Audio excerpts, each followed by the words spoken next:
স্বনামধন্য মুক্তিযোদ্ধা আজকে সরকারি দলের বেঞ্চে উপস্থিত, যেটি বিরোধী দলের মধ্যে খুঁজে পাওয়ার কোনো সুযোগ নাই।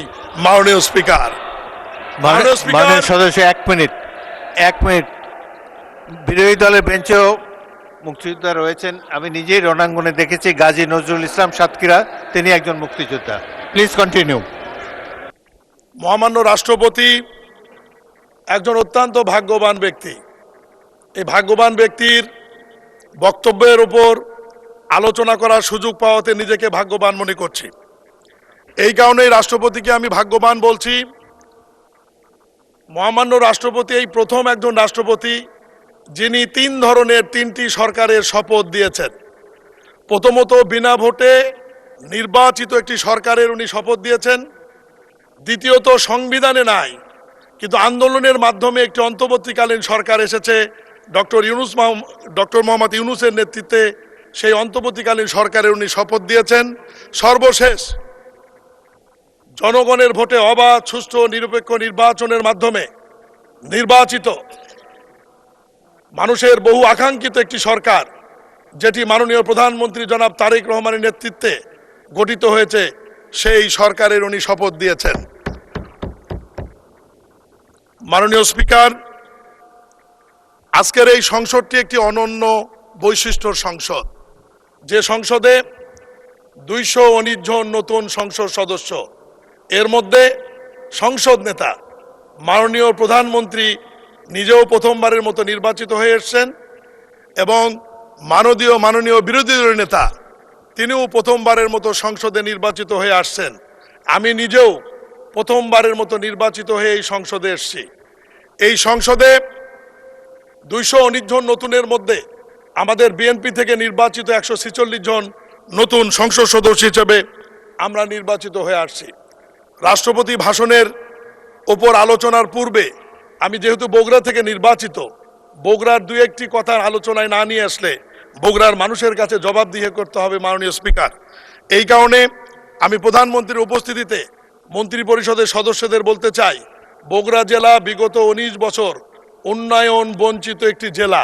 কারণ শহীদ রাষ্ট্রপতি জিয়াউর রহমানের জন্মস্থান, বেগম খালেদা জিয়া সেখান থেকে বারবার নির্বাচিত হয়েছে, এবং বর্তমান প্রধানমন্ত্রী জনাব তারেক রহমানের জন্মস্থান হবার কারণে বিগত সরকার, বিনা ভোটের স্বৈরাচার সরকার, বগুড়ার দিকে কোনোদিন চোখ তুলে তাকায়নি।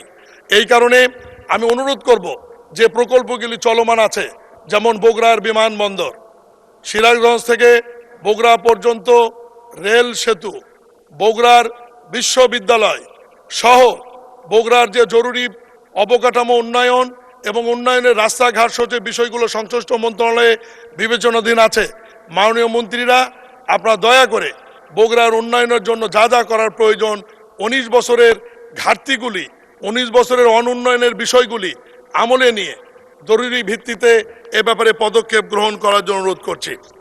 আজকের এই মহান সংসদে আমি দাঁড়িয়ে একটি কথা বলতে চাই। মাননীয় প্রধানমন্ত্রী দূরদৃষ্টিতা। মাননীয় স্পিকার, আপনাকে নিয়োগ, আপনি ওই চেয়ারে বসে আছেন মানে 1971 বসে আছে। আপনি হচ্ছে বীর মুক্তিযোদ্ধা, বীর বিক্রম। আপনাকে দেখলেই অনেকের ভালো লাগবে, অনেকের হয়তো ভালো লাগবে না, কিন্তু আপনি 1971 সালকে রিপ্রেজেন্টেটিভ করছেন এই মহান সংসদে দাঁড়িয়ে। এই ক্রেডিট বিএনপির। এই কারণেই মহান স্বাধীনতার ঘোষক শহীদ রাষ্ট্রপতি জিয়াউর রহমান মহান স্বাধীনতার ঘোষণাই করেননি, উনি যুদ্ধ করেছেন, এবং যুদ্ধ করে এই দেশটাকে স্বাধীন করার ব্যাপারে ভূমিকা রয়েছেন। আজকে ট্রেজারি ব্রাঞ্চে, সরকারি দলের ব্রাঞ্চে আজকে আমাদের আনন্দের বিষয়, বহু মুক্তিযোদ্ধা আমাদের সামনে বসে, জয়নাল আবেদিন ফারুক, আমাদের মনিরুল হক চৌধুরী, আমাদের স্বাস্থ্যমন্ত্রী সাখাওয়াত হোসেন বকুল সহ অ্যাডভোকেট ফজলুর রহমানের মতো প্রথিতযশা স্বনামধন্য মুক্তিযোদ্ধা, আজকে গয়েশ্বরচন্দ্র রায়, ইকবাল হাসান মাহমুদ টুকু সহ অনেক প্রথিতযশা স্বনামধন্য মুক্তিযোদ্ধা আজকে সরকারি দলের বেঞ্চে উপস্থিত, যেটি বিরোধী দলের মধ্যে খুঁজে পাওয়ার কোনো সুযোগ নাই।